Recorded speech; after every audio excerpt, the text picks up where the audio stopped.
Muy buenas noches a todas y todos los que asisten a esta conexión. Buenas tardes, porque todavía a las 5. Es un gran gusto ahora continuar con estas conversaciones mensuales. Y esta vez tenemos un invitado especial. Tenemos como invitado a Juan Manuel Chávez, del otro lado del Atlántico, que nos conversaremos con él y él nos conversará desde Barcelona. Ahora va a conversar con un historiador y de repente por eso el público que nos sigue dirá quién es Juan Manuel Chávez, que le decimos, que le dicen sus amigos Juanma. Es una denominación catalana de llamar, ¿no es cierto? Pero él es escritor e investigador. Ese es un buen resumen, ¿no es cierto, Juanma? Magnífico resumen, Manuel. Y escribe, los escritores normalmente escriben novelas de ficción, pero Juanma también hace ensayos, y hace ensayos de historia, y trabaja en archivos y trabaja en bibliotecas. Y hay algo que a mí me llamó la atención cuando miré tu biografía. Eres egresado de literatura de San Marcos. Así es, Manuel. La única escuela de San Marcos, de las 63 escuelas que tiene, donde hay un exalumno que es premio Nobel, Mario Vargas Llosa. No tenemos ningún otro premio en las 63 escuelas restantes. Entonces has trabajado muchos temas y puedo decir que te interesa la historia, ¿no?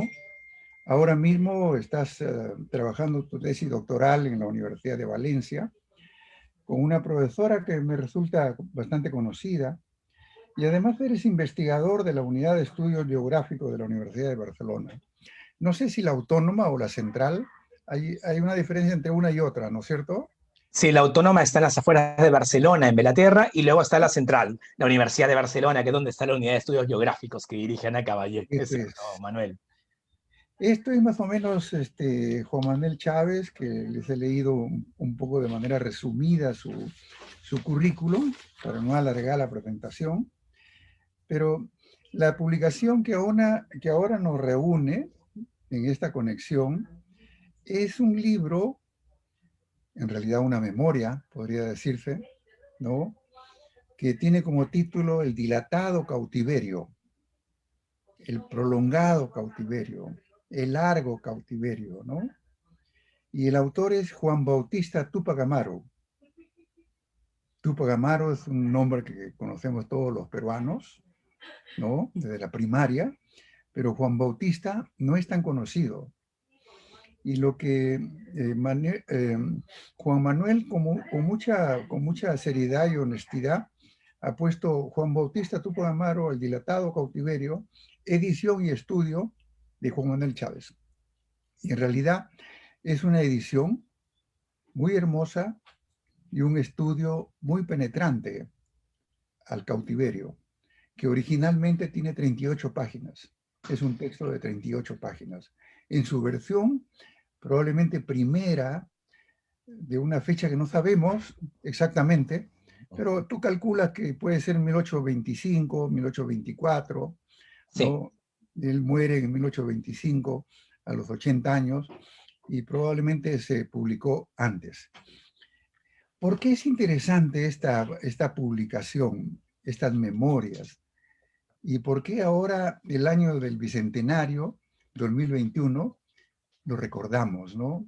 200 años de iniciada la República, es interesante recordar este testimonio. Entonces, yo voy a ir a uno de los puntos iniciales que he separado aquí en mis apuntes. Y te digo que un punto inicial es la rebelión de José Gabriel Condorcanqui Túpac Amaro. Digamos, ese es el hecho fundamental que gira, sí, sobre los cuales giran las cosas, giran las personas, giran las familias, indígenas sí. sobre todo, porque ocurrió en la llamada provincia de Canas y en algún sitio particular, ¿no? El 4 de noviembre de 1780, como todos lo sabemos, y culminó un día como ayer, 18 de mayo de 1781, en que se cerró nuestra muestra en homenaje a Túpac Amaru y Micaela Bastidas. Y él fue capturado en abril, es decir, que la rebelión, bajo la conducción de él, duró 5 semanas, 5 meses y 1 semana, nada más. Y dejó una honda huella en el país. Este hecho forma parte de la memoria de Juan Bautista Túpac Amaru. Sí. Juan Bautista Túpac Amaru, para decirlo de manera muy sintética, ¿quién fue Juan Bautista, Juanma? Muy bien, primero, Manuel, agradecerte la invitación al lugar de la memoria por acogerme y poder conversar de un libro que, como tú dices, es fundamental como tema de investigación, pero también como puesta en debate en el Bicentenario del Perú, y luego esta audiencia que nos sigue. Juan Bautista Túpac Amaru es el hermano menor de Túpac Amaru II, testigo de la rebelión y acusado de participar activamente en la misma. Este hombre, que dirá lo contrario, que su participación no es activa, es acusado, y como es acusado es sentenciado. Pero dado que nunca aceptó ese nivel de culpabilidad, no es ajusticiado como su hermano, como su cuñada, como uno de sus sobrinos, como los parientes, sino que es castigado con el exilio.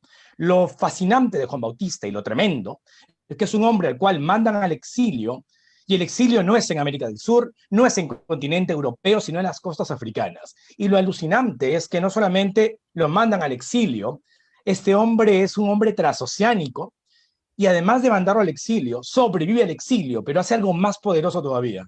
Escribe desde la sobrevivencia. Eso es interesante, Juanma. Es hermano de Túpac Amaru, de José Gabriel Condorcanqui Túpac Amaru. El padre de ellos dos es Miguel Condorcanqui. Así es. ¿No? En el caso de Túpac Amaru es Noguera, y en el caso de él es Monjarrás. Monjarrás. La esposa primera de Túpac Amaru falleció. Así y contrajo compromiso con una señora Monjarrás. Y de ahí nace Juan Túpac Amaru. Juan Túpac Amaru. Estoy enfatizando el nombre porque así se llamaba él al comienzo, ¿no? Juan Túpac Amaru. Y bueno, la novedad de la rebelión era de que todos los Túpac Amaru se habían levantado. Esta suerte de parte de la historia peruana, ¿no? Que son familias, políticos, familias que se levantan y familias que son castigadas también. Y él, al parecer, nació en Surimana, en el mismo lugar donde nació Túpac Amaru. Y nació en 1747, es decir, 1747, sí, unos años después de Túpac Amaru. Solo 9 años de diferencia. 9 años de diferencia, ¿no? Así es. Tú sabes los detalles. Entonces, hay un momento para que el público entienda de que realmente quién era, ¿no? Hay algo fascinante, Manuel, ahora que tú lo evocas. Cuando se lleva adelante el proceso de acusación de complicidad en la rebelión de Túpac Amaru II contra Juan Túpac Amaru, hay una testigo. Y esta testigo relata lo siguiente, que está en los legajos del proceso judicial de la rebelión de Túpac Amaru. Y él dice, yo recuerdo haber visto a José Gabriel, a Túpac Amaru II, cargando a su hermanito en las espaldas. Y esta mujer, también del pueblo, evoca cómo el hermanito en las espaldas, pequeñín, era llevado por este hombre, ya un adolescente, camino a la juventud, cargándolo así. Y esta mujer recuerda la admiración que tenía el pequeño Juan por José Gabriel. Sí, correctamente. Correctamente, eso es lo que llama mucho la atención. Los dos eran de Surimana, él tenía su mamá viva, Juan, ¿no? La señora Monjarrás, y tenía una esposa.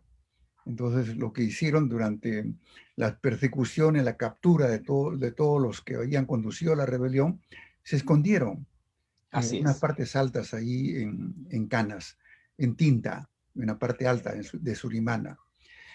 Pero, de todas maneras, él tiene como un énfasis en toda su memoria relatar la ejecución. Así es. Ay, así La es. ejecución relatada por él es verdaderamente dramática. Tú te Es acordarás, mi Manuel, palabra de claro, historiador. claro, pero es que es así. Hay un momento en el cual, en el testimonio, en la memoria de Juan Bautista, de 38 páginas, que tú has recordado también el número, Juan mira el momento en el cual José Gabriel Condorcanqui, su hermano, habla al visitador Areche y le increpa algo en castellano y le dice esto: usted es tan culpable como yo, usted y yo somos culpables de la muerte de estos que están alrededor, y ambos debemos pagar por nuestras culpas, yo por rebelarme y tú por castigar. Eso es lo que él pone esas palabras en boca de su hermano José Así es, Gabriel. sí. Es decir, como que si él hubiera presenciado la ejecución. Así es. Y tú también has notado de que cuando se trata de hablar de este 18 de mayo, Sí. del mediodía del 18 de mayo, Ajá. en la Plaza Mayor del Cusco, Sí. él usa tres palabras.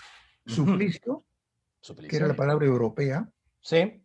que era una palabra legal, jurídica, Uh-huh. ¿no? Supliciar para escarmentar a lo De que se acuerdo. levantaban contra el padre, que era el rey, que Sí. estaba prohibido en Europa a partir de 1750. Usa la palabra también tormento, Tormento. Sí. que es la palabra que usa Chuck Walker. Por supuesto, claro. Y luego, cuando está mayor en la memoria, Uh-huh. usa la palabra martirio. Claro. Entonces, El pensamiento hacia mártir, claro. sí, sí, y es una palabra cristiana, los Una mártires palabra cristianos, cristiana. ¿no? Sí, Como sí. que, como que su hermano fue un mártir de lo que va a suceder después.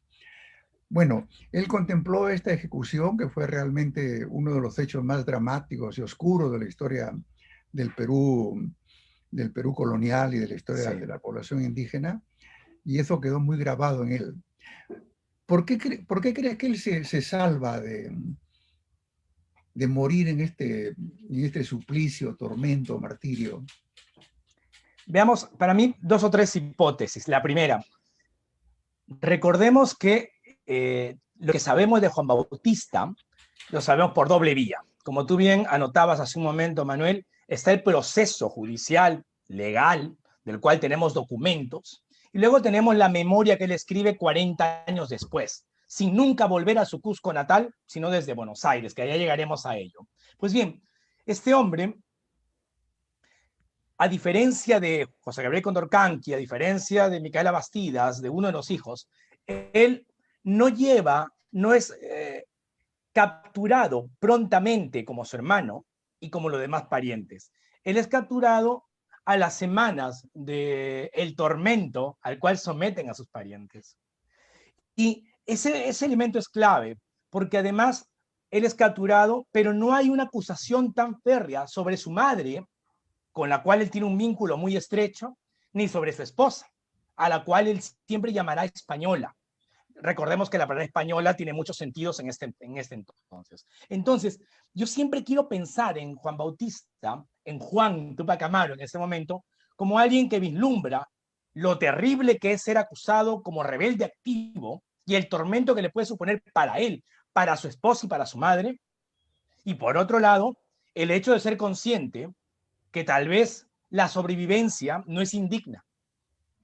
Y pasados 200 años, su sobrevivencia ya no solamente no es que no sea indigna, fue necesaria para poder tener ese testimonio de primera mano. La conservación de la vida como una estrategia obvia de alguien que estuvo en medio de martirologios y tormentos como bien los conocemos.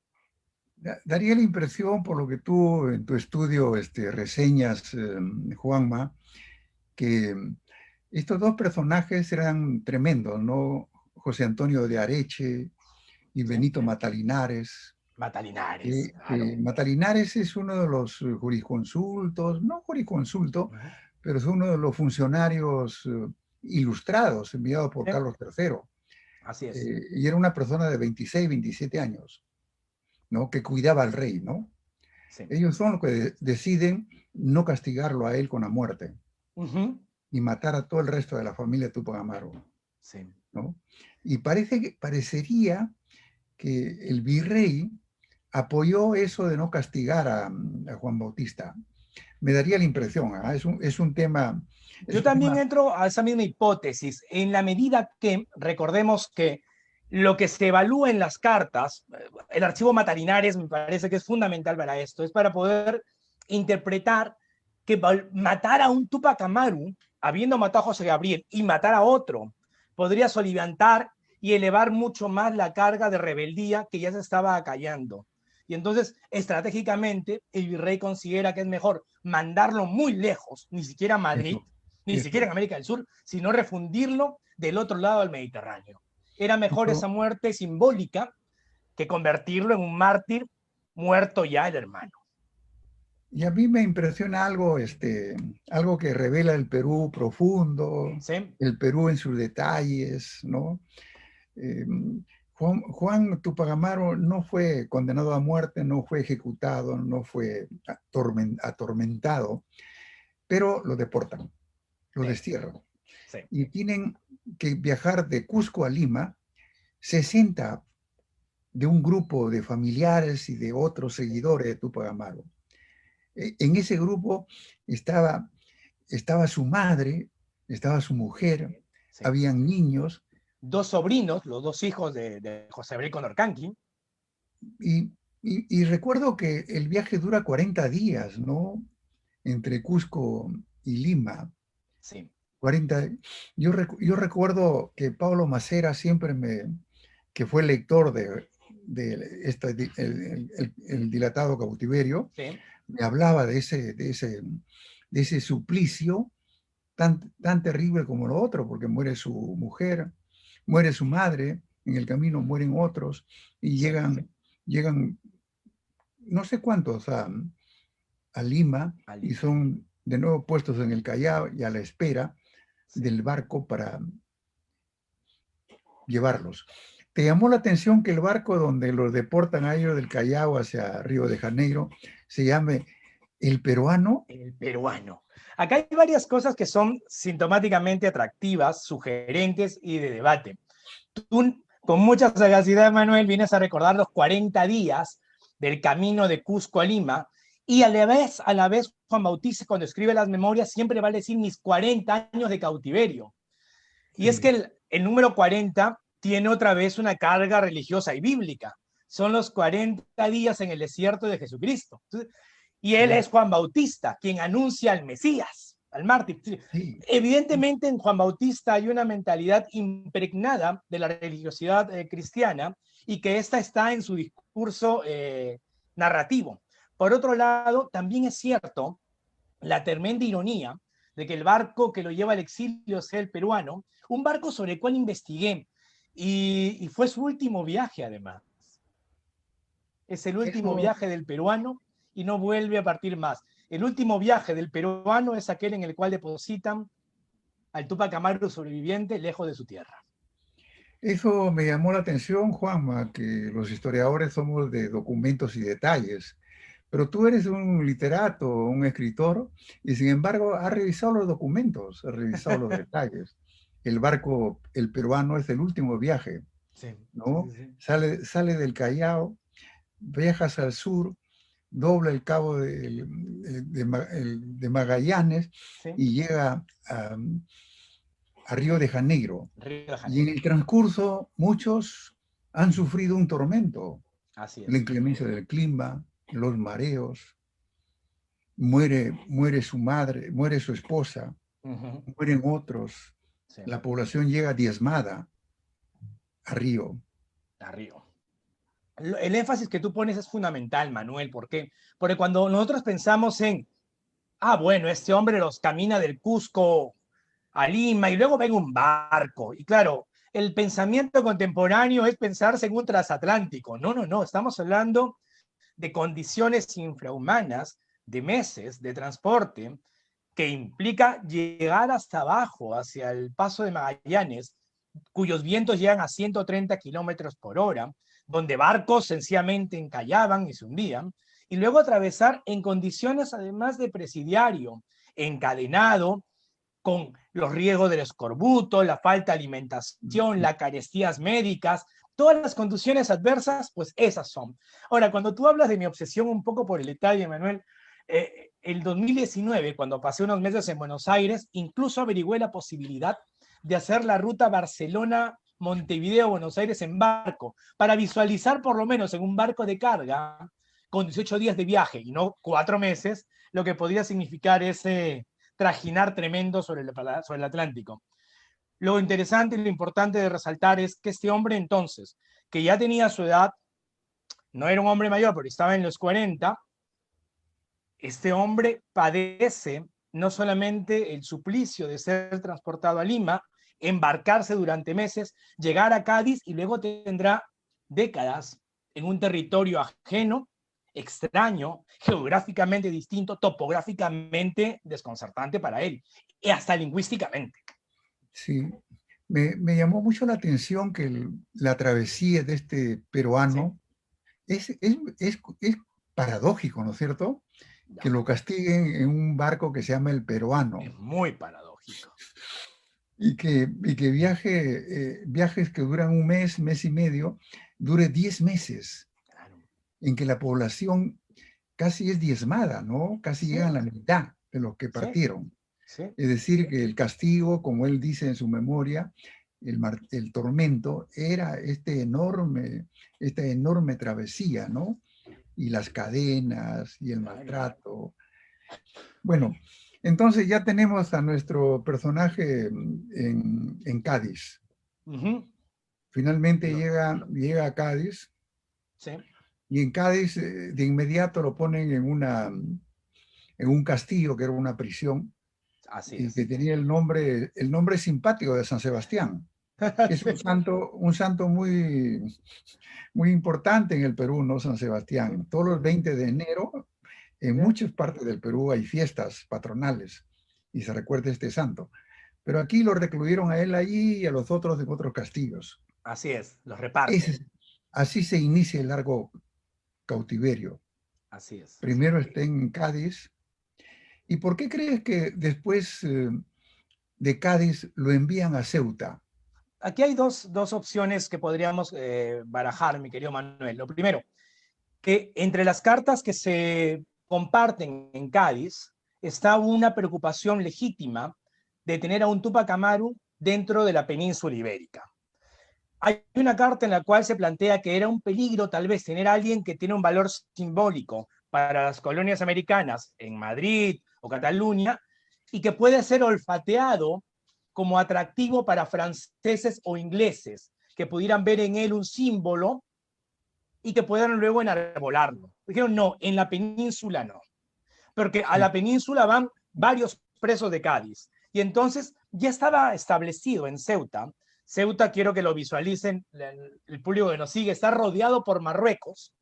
En Ceuta, a la fecha, hoy hay 85.000 pobladores, son 20 kilómetros cuadrados hoy, en ese entonces no pasaban de 3 kilómetros amurallados, era una plaza penitenciaria y militar, y entonces en este lugar dicen, allí lo depositamos.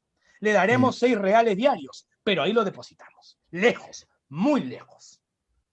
Él va a Ceuta, ¿no es cierto? Y los otros quedan en el otro castillo y unos quedan en Madrid incluso. Así Y es. ahí en Madrid, al parecer, va Mariano Tupac Mariano y Amaru. Fernando Claro. Tupac Sí, sí, sí. Amaru, que no sé, que él pierde la comunicación con ellos porque ellos la pasan peor que él y van a morir en ese transcurso. Mariano debe haber tenido, si, si, eh, si Hipólito, que fue ejecutado, tenía 16 años, Ajá. Mariano debió tener 14 y Fernando debió tener 10, algo así, Uh -huh. que lo recluyeron por otros lados. Pero volvamos a nuestro personaje para que Sí. nuestro público nos pueda seguir. Esta historia de las personas y de las biografías y de las autobiografías es fascinante, ¿ah? Lo es, lo Fascinante, es. pero hay que explicarla con cuidado. Entonces tú dijiste Ceuta, al norte de Marruecos, y muchos que nos están siguiendo dicen, ¿dónde queda Marruecos? Ajá. Al norte del África. Sí, así es. Así es. Y Ceuta es uno, en el Gibraltar, es un lado continental europeo y un lado continental africano. Ceuta está en ese lado de África. Y tú has tenido el cuidado de ir a Ceuta. Has tomado un helicóptero, más cómodo que Juan Túpac Amaru, por Mucho más supuesto. cómodo, mucho más cómodo. Pero eso es lo que hacen los historiadores. Y yo O sea, también creo que los escritores de raza tienen que hacerlo. Para poder contar una historia, me era inviable hacerla desde un gabinete en Barcelona, imaginando posibilidades en Buenos Aires, Cusco o Ceuta o Sevilla. Había que ir, porque además, por más que el mundo esté digitalizado a un gran porcentaje en muchísimos archivos, lo cierto es que es necesario el trato personal. No solamente llegar y ver los documentos con mis propios ojos, sino interactuar con las personas del lugar. Esos relatos que se van recogiendo oralmente, aquel dato que uno u otro conoció, alguna memoria que te dicen, pero mira, yo recuerdo que mi bisabuelo hablaba de tal preso y él mencionó tal preso, y entonces se genera esa hermosa experiencia del investigar literaria, histórico, donde el otro ser humano te dice, tengo acá la llave de aquello que ni siquiera has preguntado, y hay un palacio ver, dentro que te ver, ilumina lo que desconocías. tú has comprobado de que había una calle San Simón, que después se llama el Soldado Coriat, creo, Sí, sí, sí. ¿no? Donde al parecer estaba cerca a donde habitaba Juan Tupac Amaru, Y a la iglesia a la cual donde él debía cumplir con sus la sacramentos. iglesia de los Remedios. La iglesia de los remedios, así es. Sí, Entonces, sí. ir, Ese es ir en... un punto interesante, eso Sí. de la religión y los remedios, ¿ah? Podríamos hacer otra charla, Juanma, sobre ese tema desde la perspectiva de Juan Bautista Túpac Amaru, ¿ah? Sin duda, tienes toda la Ese- razón. Hay un que carácter a sanador, él le prohibieron rezar por ejemplo. Por y que ejemplo, los españoles rezan como claro. una de las características de su gran catolicismo o cristianismo, ¿no? Y Sí. a él le prohibieron algo que él sentía como una necesidad muy importante. Estamos saltando de los temas, pero ¿cómo crees que lo pasó esto en Ceuta? Él llegó a Ceuta en 1788, ¿no es cierto? Así es. Y Recordemos que en la plaza penal de Ceuta solían enviarse aquellos sospechosos de rebelión a quienes no se ajustició en América. Y también aquellos españoles acercándose al liberalismo que se oponían a la corona. Entonces era un lugar donde podían coincidir este cusqueño, llegará luego un guanuqueño, malteses, argentinos, gaditanos, venezolanos, colombianos. Entonces había, Ceuta termina convirtiéndose en un lugar de interacción muy singular de ideas, muy vinculadas al siglo de las luces, la reflexión sobre la independencia de Estados Unidos. Es un lugar, por un lado, peculiar, pero luego es un lugar donde hay una plaza militar. Y acá hay dos detalles que recordar. El primero, a Juan Bautista lo rapan. Cuando imaginamos siempre a Tupac Amaru, tenemos el imaginario, y ustedes lo han investigado también muy bien, del cabello largo. Pues bien, imaginemos a un Tupac Amaru a quien le rapan el cabello. Y luego, en el mismo lugar de Ceuta, él no estuvo nunca, o por lo menos lo cuenta así, y cuentan los documentos. Por lo menos hay dos grandes historiadores españoles que trabajan el tema de la situación penitenciaria en Ceuta, Concepción Arenal y Astillón, y ellos plantean que acá no había prisiones propiamente dichas para los exiliados. Ya bastante prisión era estar entre las murallas de la ciudad, el Mediterráneo a un lado y los magrebíes del otro lado de la muralla. Les asignaban un terreno para que cultiven ellos sus propios alimentos, una pensión básica mínima y que cumplieran permanentemente con sus sacramentos.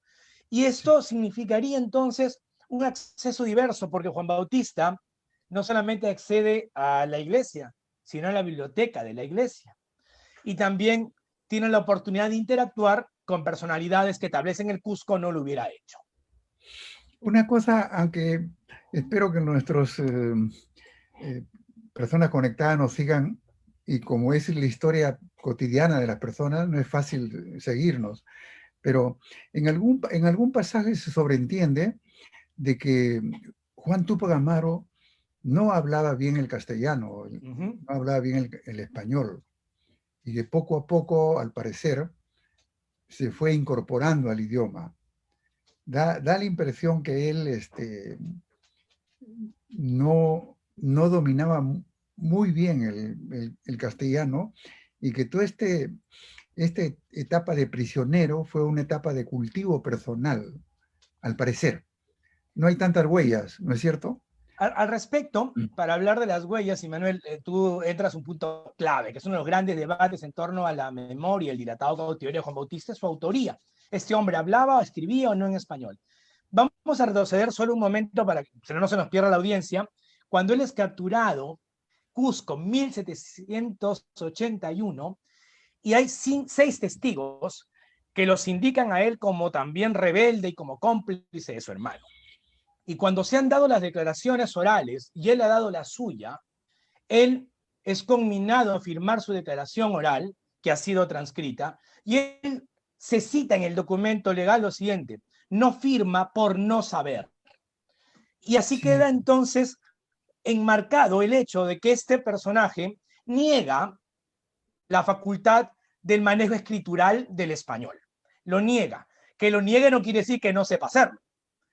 cierto. No era conveniente firmar una declaración sabiendo lo que iba pasando. El hecho está en que cuando está en Ceuta, sucede un incidente muy peculiar en el cual termina vinculado a Juan Bautista, documento que yo he visto.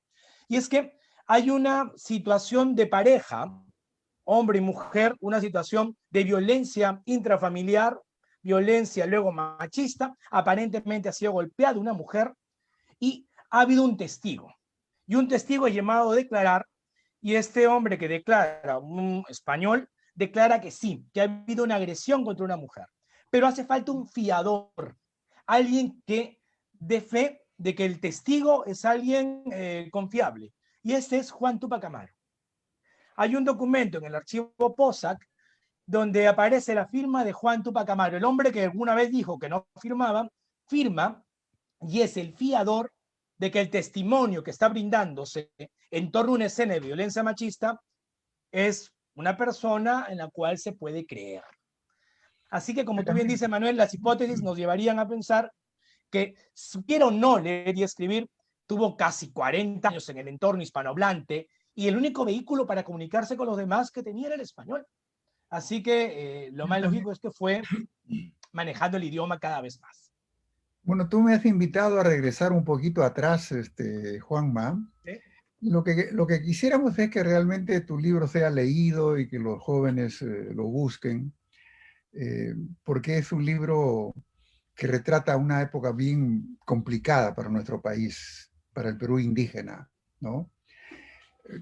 Tú dices que cuando él fue dejado, no ejecutado, no atormentado, Sí, él fue sometido a una serie de vejaciones, sí, ¿no? Montar un burro y flagelarlo por las sí, calles, sí, cuando la gente que lo veía, en lugar de apiadarse de él, le gritaban también sí, como desleal, así es. miserable, y que eran muchos mestizos o indígenas. Cuando él viaja con la familia desde el Cusco a Ayacucho, igualmente sucede en el camino, que son mirados como traidores al rey, traidores al amor que el rey brinda a los súbditos. Sí, Te digo, discúlpame que he regresado de nuevo, por supuesto. pero eh, este libro que la Católica va a volver a publicar de Alberto Flores Galindo, Aristocracia y Plebe, Ya. probablemente era la plebe la que gritaba a los Túpac Amaru como que están levantándose contra el rey, contra el buen gobierno español. Ujú. Pongo un punto a cápite. Eso sorprende. Eso sorprende porque eh, a partir de ahí se podrían hacer muchas investigaciones sociales, ¿no? Sobre los consensos y las adhesiones y las solidaridades en las poblaciones indígenas. Doy un salto y vuelvo a Ceuta, ¿no? Tú viajaste a Ceuta, ¿no es cierto? Eh, Y la vida en Ceuta, dice él, era una vida miserable, ¿no es cierto? Sí. Tú has ido ahí, has visto.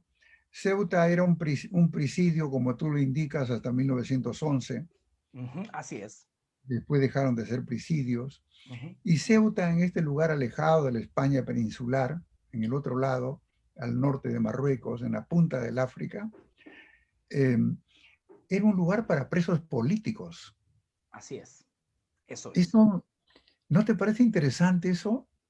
Que a Juan Bautista Tupac Amaru lo manden a un presidio para presos políticos. A veces los políticos son más peligrosos que los delincuentes. Tomando tu reflexión, Manuel, yo no quiero dejar pasar tu evocación de hace un momento y conectarla con lo que diré. Hay un momento en la memoria de Juan Bautista que él relata tal vez una de las situaciones más dolorosas para él y tiene que ver con esta relación con el otro siendo compatriota. Juan Bautista cuenta en un momento que detecta en Ceuta a alguien que se ve como él, que tiene una fisionomía similar. Ujú. Se encuentran, se miran y Juan Bautista le dice, tú eres cusqueño como yo. Y Juan Bautista revela la emoción de encontrarse un compatriota en el terrible situación de destierro, pero encontrarse con uno. Y este cusqueño le dice, sí, soy cusqueño, y tú un Tupac Amaru, y lo escupe. Y es un momento brutal, porque vuelve a la reflexión que tú planteabas, la relación que tenemos como sociedad, esa incapacidad que tenemos de conversar, generar consensos, de negociar por el bien común, y esto que sucede dentro de nuestro territorio, como tú relatabas en la escena de Cusco, Ayacucho, Lima, también se agudiza y se vuelve todavía un pozo mayor en el reencuentro, que es un desencuentro de lo peruano en el extranjero. Y es Sí, lo que vive Juan Bautista. Por otro justamente lado, eso la política. La me llamó política. Ahora, profundamente la atención, ese encuentro, y que sí, él lo relate, ¿no? Un encuentro tan minúsculo, digamos, tan en personal. 30 y tantos años es minúsculo, es un instante. Solamente él lo podía escribir, ¿no? Sí, sí. Y, y en esta prisión mandaban lógicamente a los presos políticos. Y eso es bien significativo, porque van a venir después con el correr de los años, termina Carlos III, el rey, vienen otros reyes, hasta Fernando VII, Sí, y con Fernando VII ya la situación americana comienza a moverse y comienzan a llegar como prisioneros venezolanos, así es. cubanos y de otros países, argentinos. Y entonces el Ceuta, la prisión, adquiere, se vuelve menos aburrida Sin duda. para Juan Tupac Amaru, porque ve otros que están llegando, ¿no? Es una Y academia de llegan, formación del humanismo. ahí llegan algunos que llegan por haber sido castigados, Ujú. por, por insurrectos, Sí, no buenos súbditos. Y cuando encuentran a un Tupac Amaru, verdaderamente encuentran una persona que les cae muy bien y que sí. les parece que se adelantó a su época. Esa es una parte muy simpática del, de, del- de este cautiverio. Te digo, Juanjo, porque tú lo has como lo has retratado en sus detalles, ¿no? No recuerdo el nombre del venezolano, Juan eh, Germán Rocio. Germán Rocio, Ujú. que va a ser una persona muy recordada en Venezuela, pero sí recuerdo muy bien el nombre de el guanuqueño, Claro. Marcos Durán Martel. Durán, es un apellido muy conocido en el Perú, Durán sin la DEA, Durán Así es. con la E y Martel. Sí, Es un apellido francés, Martel, pero sí. no sé cómo llegó y me llamó la atención que este señor sea un religioso agustino, Así es. Marcos Durán, Sí, Martel. sí. Tú dices que es poco conocido, es cierto, es poco conocido. es poco conocido. Yo visité para mi tesis doctoral los archivos agustinos en el Perú. Ah, mira tú. Y los agustinos, lógicamente la orden agustina es Martín Lutero, ¿no? Claro.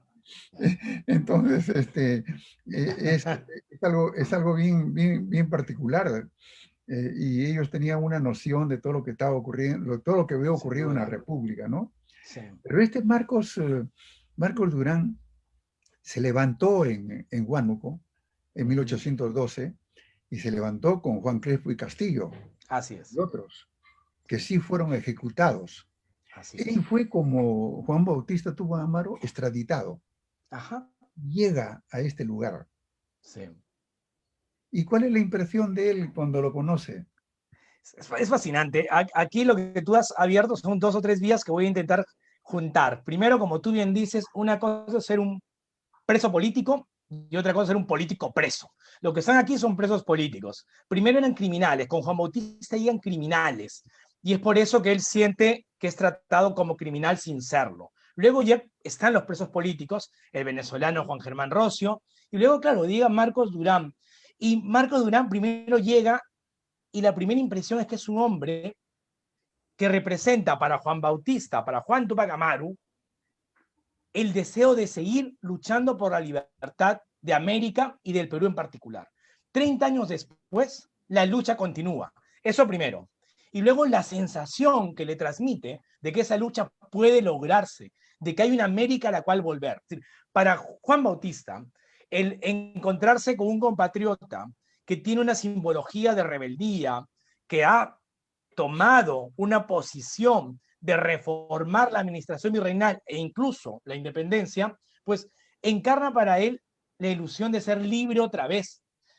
Juan Bautista, antes de reencontrarse con o encontrarse con este guanuqueño, parecía un hombre, o se da a entender un hombre abandonado, ya sin ninguna ilusión del retorno. Pero encontrarse con Durán Martel hace que sus últimos 7, 8 años en el exilio sean con una enfocado en algo determinante, retornar, si no a su tierra, a América. Como encontrar un amigo, ¿no es cierto? Es encontrar un amigo. Como encontrar un interlocutor, ¿Sí? pero un interlocutor afectuoso, Muy que afectuoso, compartía que viene de los ideas, Andes como él. ¿Sí? ¿sí? Porque tú sabes que en la rebelión de 1812 en Huánuco, Uh -huh. algunos se llamaban Tupac Amaru Ajá. y algunos decían el Inca en la rebelión. Es decir, Sí, que él, para Marcos Durán, encontró a alguien que se había adelantado a ellos por supuesto. y con el cual tenía muchas coincidencias Sí. y con el cual establecieron una amistad muy fraterna. Es muy Llevar fraterna. el huerto, conversar, Sí. y alguien que le dijo, alguien que le salvó la vida, él dice, me salvó la vida, ¿no? Por Así la es. amistad, por el afecto, por el Sí. cariño, ¿no? Que se encuentra con... Finalmente, ya no es esa plebe que lo abucheaba, que lo gritaba, sino alguien extraño que también cree que una historia nueva es posible en el país. Y Sí. eso a mí de nuevo me muestra que es una memoria auténtica, porque relata hechos auténticos, me Lo parece. que tú dices es esencial, Manuel. Pensemos, quiero que la audiencia piense con nosotros que Juan Bautista es llevado a proceso en 1781, termina en Ceuta en 1788 y 30 años después, o sea, una persona que ya va a llegar a los 70 años, se encuentra con Marcos Durán que le dice, en América seguimos peleando por la libertad.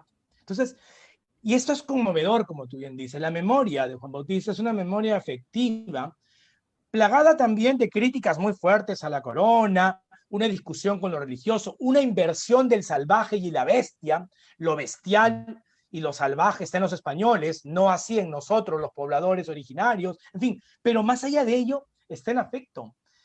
Durán Martel representa para el cuidado, el cobijo, la cura de la enfermedad, la palabra dicha, el retornar a un credo religioso que él comprende, con el cual hay empatía, el labrar juntos la tierra y, en buena cuenta, incluso el impulso para escribir, porque es cuando llega Durán Martel, al poco tiempo Juan Bautista firma una carta que dirige al rey de España para pedir su libertad. Entonces, a ese nivel llega el influjo de este Agustino de Huánuco. Ciertamente, eso es lo extraordinario aquí de esta amistad, ¿no? En que el Agustino, Marco Durán, se convierte en un apoyo espiritual, intelectual y procesual, ¿no? Porque él va a decirle, escríbele a Felipe VII en 1814, cuando los franceses dejan España, Así y él es. escribe pidiendo su libertad. ¿Sí? Y como tú dices ahí, es el primer esbozo de la memoria del cautiverio. Ahí está. ¿No es cierto? 4 páginas que es un esbozo clarísimo que luego desarrollará. Además, muy hermoso porque él vuelve a decir, y aquí te digo para que lo anotes, ¿Ya? Juanma, él vuelve a decir, yo no tuve nada que ver con la rebelión, Sí. Así es. yo soy inocente. Así es. Así Pero es. de alguna manera dice, mi hermano José Gabriel luchó por una causa justa. Por una causa justa. Y Nunca, eso no eso es clave, claro. Manuel. Sí. Juan Bautista nunca va a traicionar la versión de su testimonio original y menos aún la memoria de Túpac Amaru II. Su sobrevivencia no es la del acomodaticio, no es la del farsante, el impostor, no. Hay una coherencia del sobreviviente que va a hacer honor al ancestro, al hermano muerto y a una visión que tuvo en su momento y que va a defender, y que esa coherencia es la que lo lleva hacia el final de sus días. Ciertamente. Por eso me alegra mucho que Charles Gawker, nuestro amigo Gawker, que es especialista en Túpac Amaru, se haya fijado en la memoria del cautiverio. Claro. Porque eso hizo Boleslao Lewin, el Es argentino, cierto, cuando claro. defendió la memoria como memoria auténtica. Sí. Porque ahora los que nos están siguiendo van a entender, tenemos 15 minutos todavía, van a Muy entender bien. por qué este recorrido. Sí. Después yo mismo te voy a explicar, Juanma, por qué este recorrido estoy siguiendo, ¿no? Entonces, eh, esta prisión se aligera porque llegan otros detenidos políticos, presos políticos americanos, que van a congeniar con él, y también españoles, Así es. ¿sí? Españoles que van a ser claves para,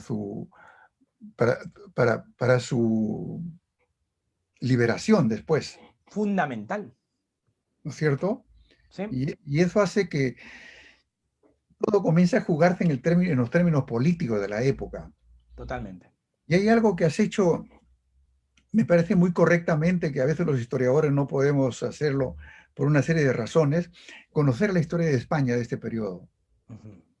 Las Cortes de Cádiz, Claro. pre-Cortes de Cádiz, la Constitución de 1812, el liberalismo que se desarrolla, el trienio liberal, ¿no? Del 20 al 23, ¿no? Es un trienio liberal. Sí. Eso los peruanos, historiadores peruanos, no lo entienden bien, te lo aseguro.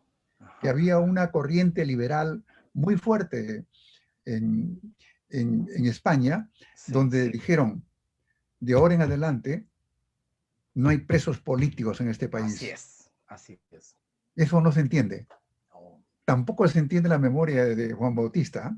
entiendo. Pobre del especialista que no ha visto estos detalles.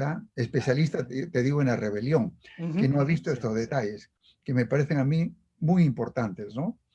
Entonces,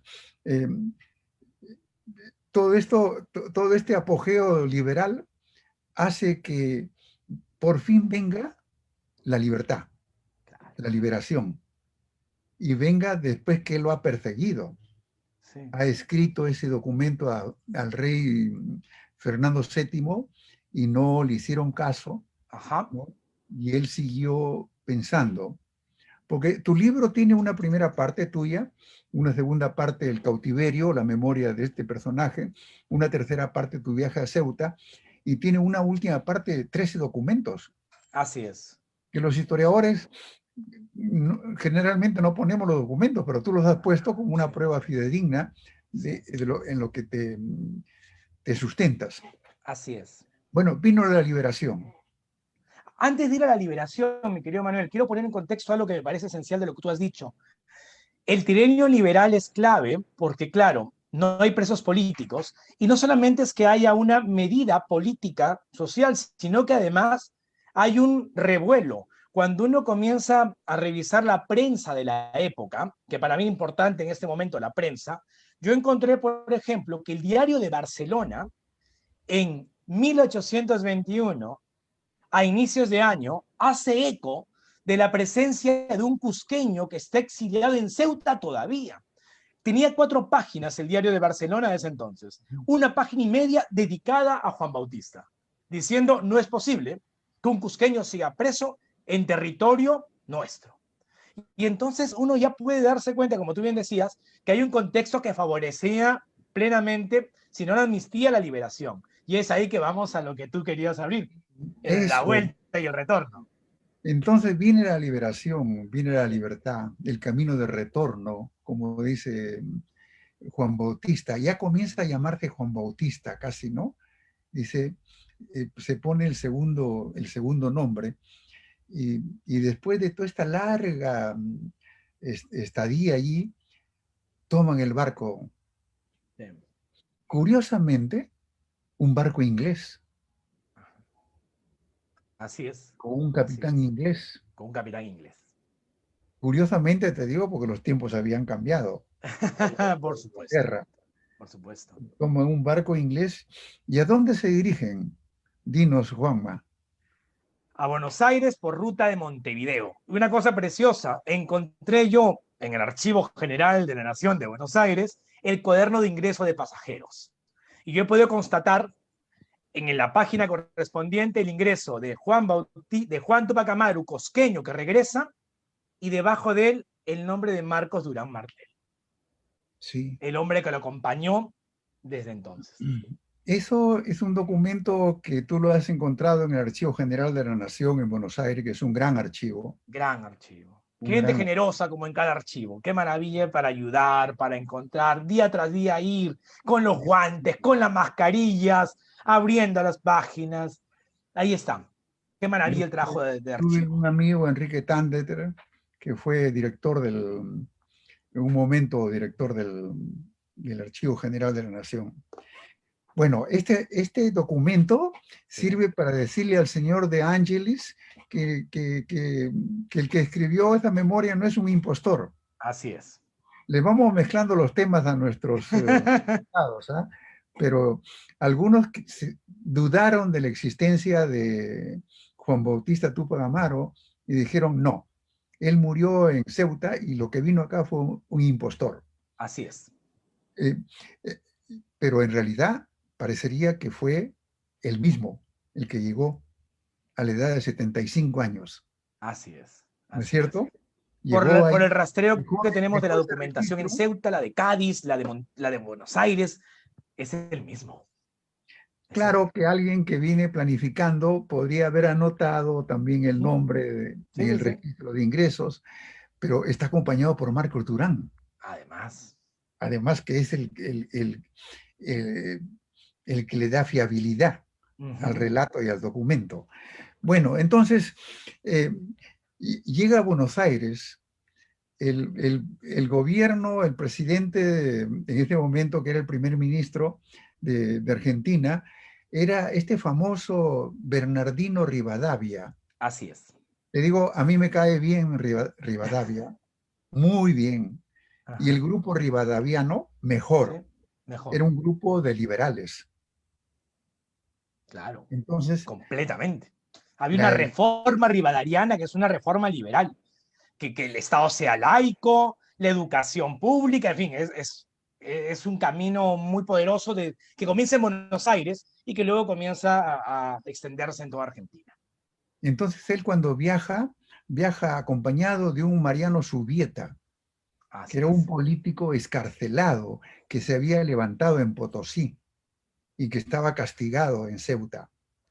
Es decir, regresaban muchos exiliados, muchos En efecto. deportados. Sí, Y lo que hace Juan Bautista Túpac Amaru es pedir una ayuda al gobierno. Eso me parece extraordinario, ¿no? A Pedir la una semana ayuda, que llegó, manda una carta a llegó. Rivadavia. Digamos, dice un día tal, y 3 días después está la respuesta, y le dicen, de acuerdo, tiene una pensión y tiene una residencia. Eso nunca en mi vida he visto, Juanma. He sido rector de San Marcos y para que te den el título demoraban 14. Lo recuerdo, lo recuerdo. Aquí, No, aquí demoraron 3 días en darle una respuesta a un exiliado político que era hermano de Tupac Amaru, que los argentinos tenían, estamos saltando muchas cosas, ¿ah? sí, Los, ese argen- contexto es maravilloso para la audiencia. Claro que sí. los Eh, argentinos tenían una idea de Tupac Amaru, eh, claro, mira, claro. una idea, eh, Elevadísima. sí, sí, El gobierno de Rivadavia, Manuel, te acordarás tú, el año anterior a la llegada de Juan Bautista, en 1821, financió la escritura y la puesta en escena de una obra teatral en honor a Tupac Amaru. exactamente, exactamente. Ser Tupac Amaru era ser Tupac Amaru. Hay muchas cosas, tenemos pocos minutos, Juanma, nos vamos a pasar, Carla, unos minutitos, eh, pero la memoria es, le dijo, el gobierno de Rivadavia le dijo, te damos apoyo económico pequeño y también de alojamiento, pero a cambio escribe tus memorias. Eso me gustaría, no he sido preso político, ¿no? Pero y comienza la escritura, al parecer, comienza la escritura. Entonces, lo dejamos para que los lectores piensen un poco, ¿no? Cuando le escribió por estos años, del Mi querido 22. Manuel, al respecto solo habría que precisarle para la audiencia un par de detalles que dice Rivadavia en su decreto. Dice primero que amplíe, le dice a Juan Bautista, amplíe la relación de sus padecimientos, punto uno, que sea de puño y letra, punto dos, y esto va al archivo biográfico de la nación. Entonces, lo que le están pidiendo a Juan Bautista es que son conscientes de lo que ha sufrido y lo que queremos es que nos cuentes una historia no ficticia, que sea un discurso memorialista. Y por esto te damos casa y comida, de por vida. Exactamente, exactamente.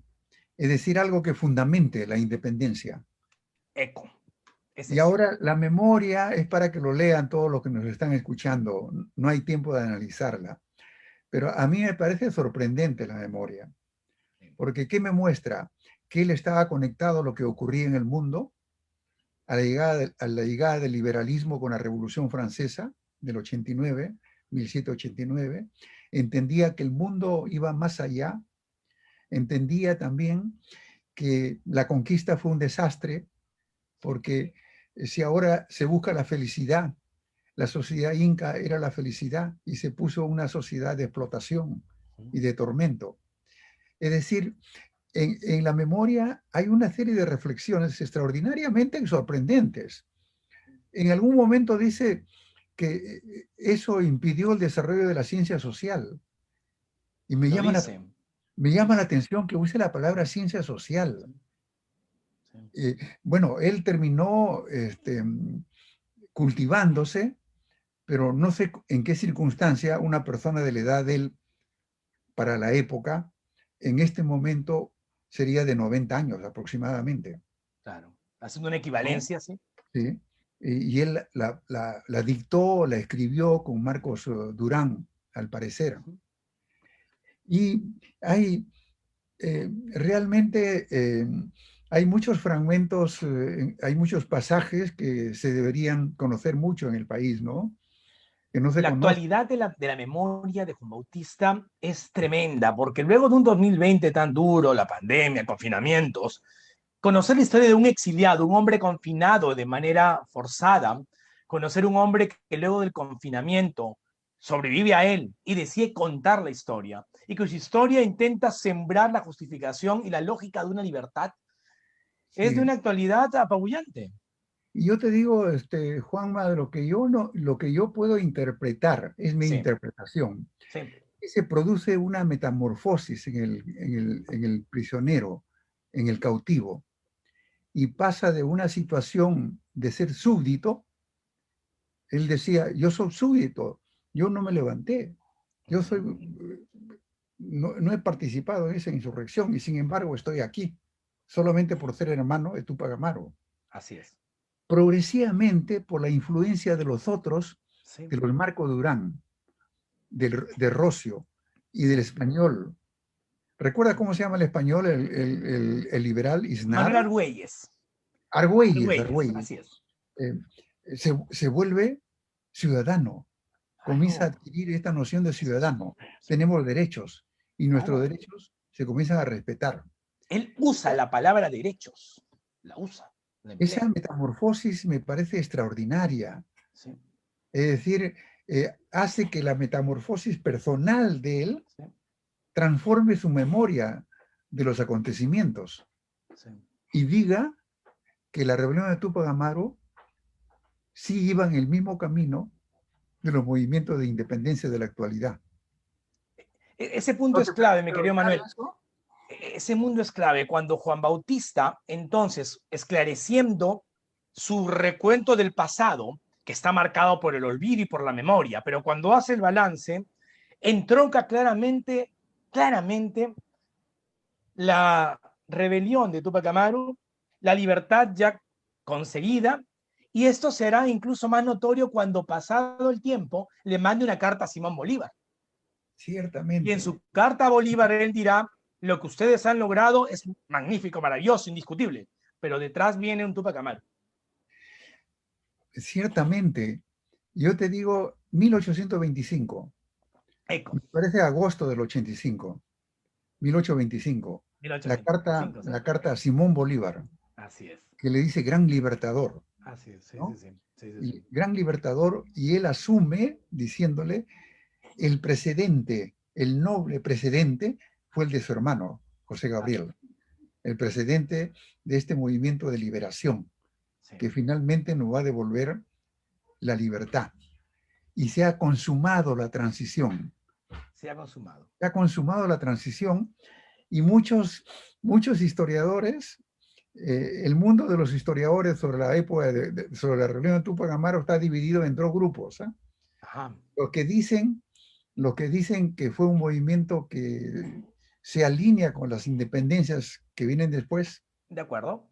que es Calonia Valcárcel, Boleslao Levin, Sí, Jorge Cornejo Buroncle del Cusco, sí. y los que dicen que el movimiento de Túpac Amaru fue un propietario de 300 mulas con muchas recuas, un negociante que por los impuestos habían levantado en la época de Carlos III, la reforma se levantó.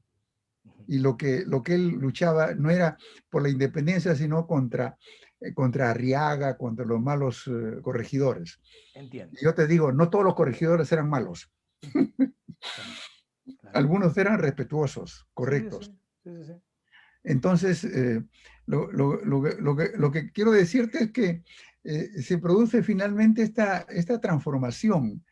Y estos historiadores que unos dicen que era la independencia lo que buscaba Túpac Amaru y el otro lo que buscaba era, Ajá. y que Túpac Amaru era una suerte de camionero o con su camionetita de récord de mulas y lo que buscaba Sí. era condiciones mejores. Hay algunos que que están al centro Ya. y son los que, como Chuck Walker, no dicen ni uno ni otro, Ajá. sino que habla de la rebelión como una gran insurrección indígena.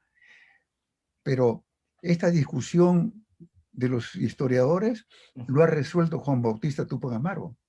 Sí. Y él lo Sí. ha hecho en un acto político, ha convertido la rebelión en parte del proceso de la independencia. Sí.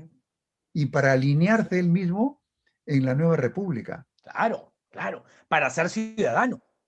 Es ahí su carta de ciudadanía y es la palabra la que constituye la imagen que tenemos ahora de él. Y como tú bien dices, Manuel, qué esencial es volver a esta memoria, leerla con esta mirada del siglo XXI, no como habría hecho en su momento en el siglo XIX Angelis, o como se debate de manera más destripada en el siglo XX. Yo creo que la mirada que tú nos planteas, la mirada que estamos conversando, es una mirada que enriquecerá y ojalá que la memoria de Juan Bautista sea motivo de mayor debate, de mayores interpretaciones, y es que tiene pasajes además fascinantemente citables. hay una construcción de la peruanidad o de un ideal de la peruanidad que podemos extraer de esas 38 páginas publicadas en Buenos Aires por encargo de Rivadavia.